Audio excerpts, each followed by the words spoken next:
Siapkan dulu ketua kelas. Bagas. Siap belajar. Beri salam. Jangan siapkan Bagas. Siap belajar. Siap. Beri salam. Assalamualaikum warahmatullahi wabarakatuh. Sebelum kita mulai pelajaran, ada baiknya kita membaca doa belajar menurut keyakinan masing-masing. Berdoa dimulai. Selesai.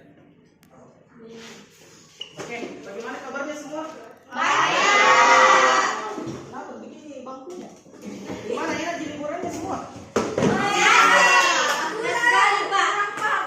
Tambah lagi nanti. Iya, tambahin, Pak. Oke. Ada yang ingat sampai mana materinya kemarin? Tidak, Pak.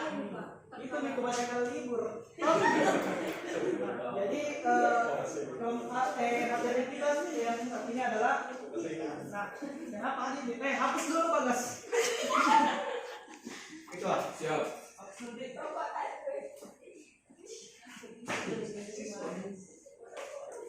Sana nih semua.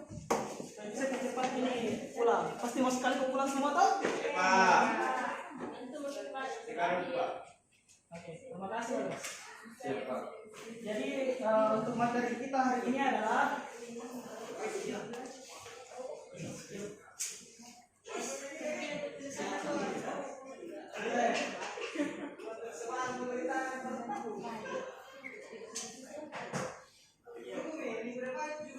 bentukan kelompok sosial.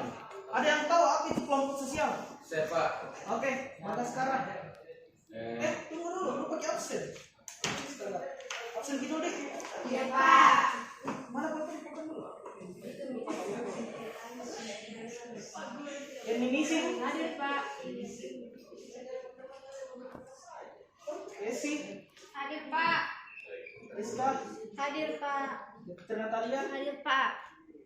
Andifani, Hadir, Pak. Ustriani, Hadir, Pak. Gebi, Ismi, Hadir, Pak. Hadir, Febri, Hadir, Pak. Ani Sumaira, Bagaskara, Hadir, Pak. Aulia, Hadir, Pak. Yusuf, Rian, Hadir, Pak. Istri Rante, Hadir, Pak. sama Muhammad Nur Ihsan. Oke, seperti yang aku bilang tadi, kita masuk di pembentukan kelompok sosial. Ada yang tahu apa itu pembentukan kelompok sosial? Ada yang tahu apa itu kelompok sosial? Oke, Ibu Sriani. Tadi Bagas. Oke, Nis. Baik, terima kasih atas kesempatan yang telah diberikan, Pak. Kelompok sosial adalah kumpulan beberapa individu yang hidup bersama dan memiliki tujuan yang sama. Oke, kumpulan beberapa individu dan memiliki tujuan yang sama. Ada jawab ada pengertian yang lain? Siap, Pak. Oke, Bagas. Mungkin ada sama juga, Pak. Kelompok sosial merupakan suatu kumpulan dari individu-individu yang membentuk satu jurusan yang memiliki kepentingan yang sama atau tujuan yang sama. Dan kelompok sosial itu menurut saya ada kelompok sosial yang kecil dan ada kelompok sosial yang besar, tergantung berdasarkan tujuan dari kelompok tersebut.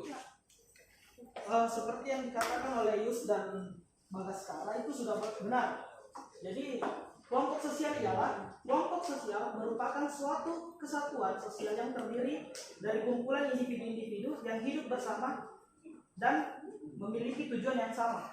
Nah, adapun pengertian sosial menurut para ahli ialah pertama Sir Jonas Sekamto, di mana ia mengatakan bahwa kelompok sosial sebagai himpunan atau satu kesatuan manusia yang hidup bersama karena saling berhubungan dan saling membangun secara terbalik. Dan yang kedua ada Robert Camerton, di mana Robert Camerton berpendapat bahwa kelompok sosial adalah sekelompok orang yang saling berinteraksi sesuai dengan pola-pola yang telah matang. Dan yang ketiga adalah McIver Charles Hepe, di mana dia mengatakan bahwa kelompok sosial adalah himpunan atau satu kesatuan manusia hidup bersama.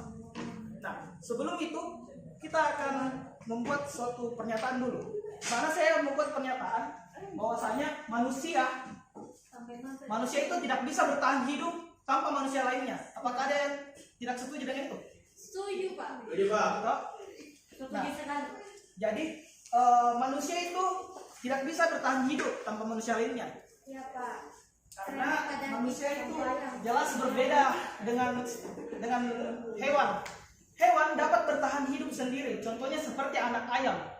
Nah, jika kita melihat anak ayam, jika anak ayam ditinggalkan oleh induknya, mereka bisa makan, bisa berjalan tanpa ada orang tua. Kan berbeda dengan manusia. Manusia sejak bayi harus diajari oleh orang tuanya. Tidak juga, Pak. Baik itu makan sendiri waktu jadi bayi. Tidak, Pak. Makan sendiri. Data masih ada orang tua yang membantu. Berjalan juga. Siap, Pak. Ada. Itulah yang membedakan. Namun manusia juga itu disebut sebagai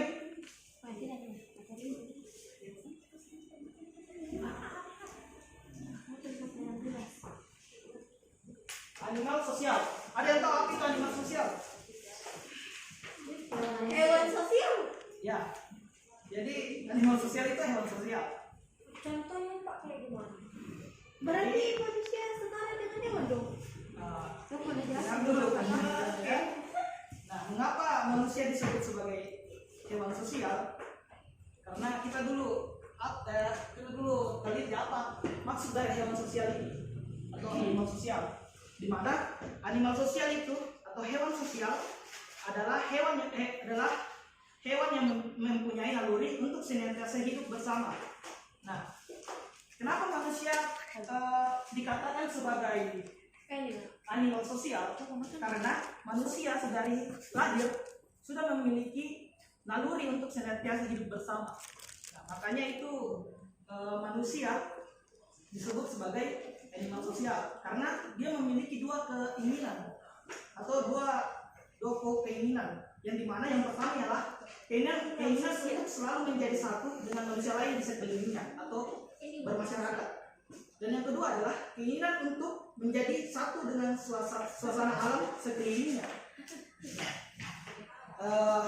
Dan lagi ada banyak memang kelompok yang ada di masyarakat, tapi tidak semua kelompok yang ada di masyarakat itu bisa dikatakan sebagai kelompok sosial. Ada yang tahu kenapa? Kenapa, Pak? Ada yang tarik?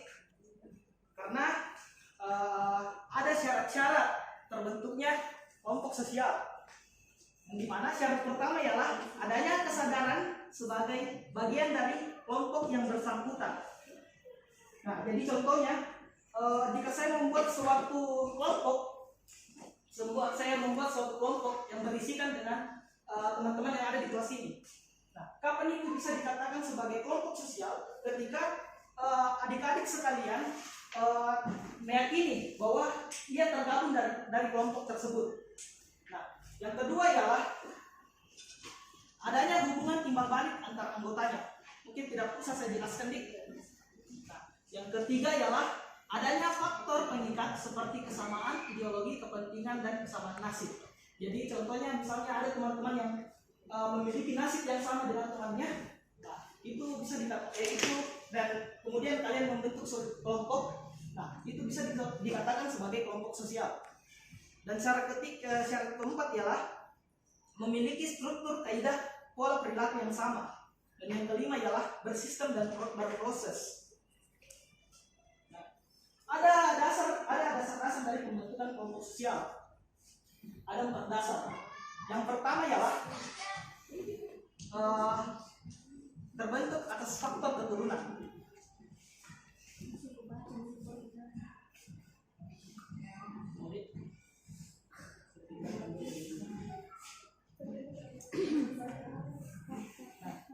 Di mana faktor keturunan adalah kelompok-kelompok sosial yang terbentuk atas dasar persamaan darah dan keturunan, diawali dari terbentuknya keluarga baptis, kemudian berkembang menjadi kerabat. Melalui proses yang sangat panjang, kerabat-kerabat ini akan membentuk kelompok-kelompok suku bangsa dalam kuantitas yang kecil, menengah, hingga kelompok suku bangsa yang besar. Dan yang kedua adalah kesatuan religius, di mana Kesatuan religius adalah kelompok sosial yang terbentuk atas dasar persamaan agama atau kepercayaan tertentu. Melalui kesamaan-kesamaan agama atau kepercayaan inilah terbangun komunikasi dan kerjasama yang erat antar anggota tersebar di dalam lingkungan negara, benua, bahkan di seluruh penjuru dunia.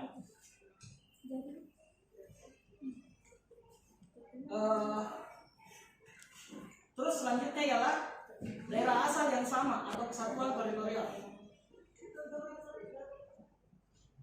Di mana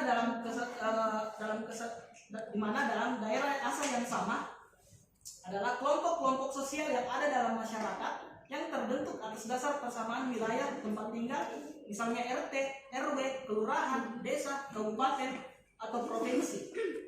Nah, untuk contoh dari daerah asal yang sama ini, mungkin saat ini kalian belum bisa menemukannya. Namun ketika kalian nanti kuliah, kalian akan menemukan suatu organisasi yang bernama Organda atau organisasi daerah. Nah, di situ perkumpulan daerah-daerah tertentu. Nah, itu yang disebut dengan kelompok sosial yang terbentuk atas daerah yang sama. Dan yang ketiga ialah kesatuan kepentingan. Yang keempat, di mana asosiasi atau kesatuan kepentingan adalah kelompok-kelompok sosial yang ada di dalam masyarakat yang terbentuk atas dasar persamaan kepentingan. Perwujudan konkretnya itu misalnya seperti PSSI. Yang kedua adalah kelompok-kelompok kesenian. Dan yang ketiga adalah kooperasi dan lain-lain sebagainya. Sampai sini ada pertanyaan? Ya, Pak. Oke, Israel. Baik, terima kasih atas kesempatan yang telah diberikan, Pak. Saya ingin bertanya, tadi disebutkan bahwa manusia itu merupakan animal sosial dan yang saya ketahui sampai sekarang ini yaitu manusia merupakan makhluk sosial yang tidak bisa hidup tanpa orang lain. Itu Pak, sekian dan terima kasih.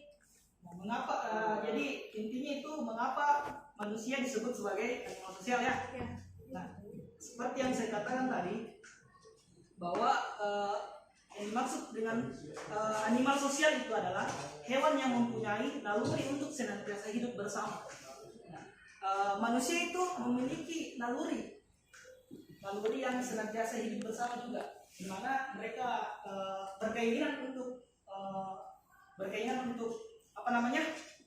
satu dengan manusia lainnya, contohnya seperti ingin bermasyarakat, membentuk sebuah kelompok. Nah, yang kedua ialah karena animal sosial itu berkeinginan untuk menjadi satu dengan suasana alam di sekitarnya. Nah, begitu juga manusia. Manusia juga itu mempunyai keinginan untuk menjadi satu dengan suasana alam di sekelilingnya. Ada pertanyaan lain? Tidak ada, Pak. Tidak ada, Pak. Kalau begitu saya akan kasih tugas ya, Pak. Saya juga buru-buru, ada rapat sebentar. Oh iya, Pak. Iya, Pak. Mas siswa-siswa seperti kalian ini tidak tahu rapat-rapat dulu, Pak. Iya, Pak.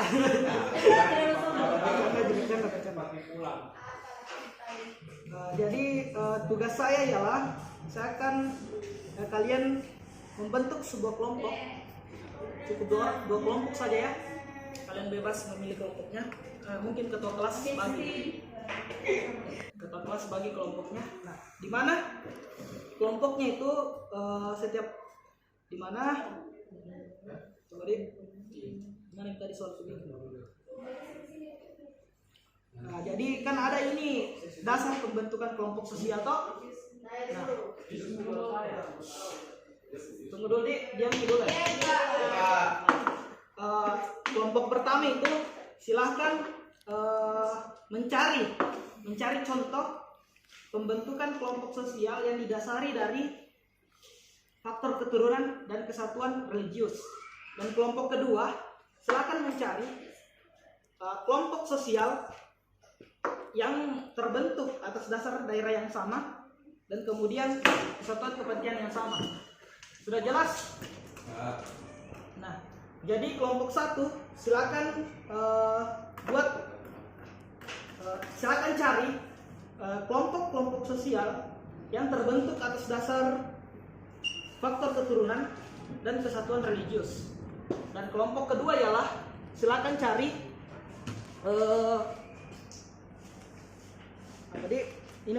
silakan cari kelompok sosial yang terbentuk atas dasar persamaan asal daerah dan juga kesatuan kepentingan.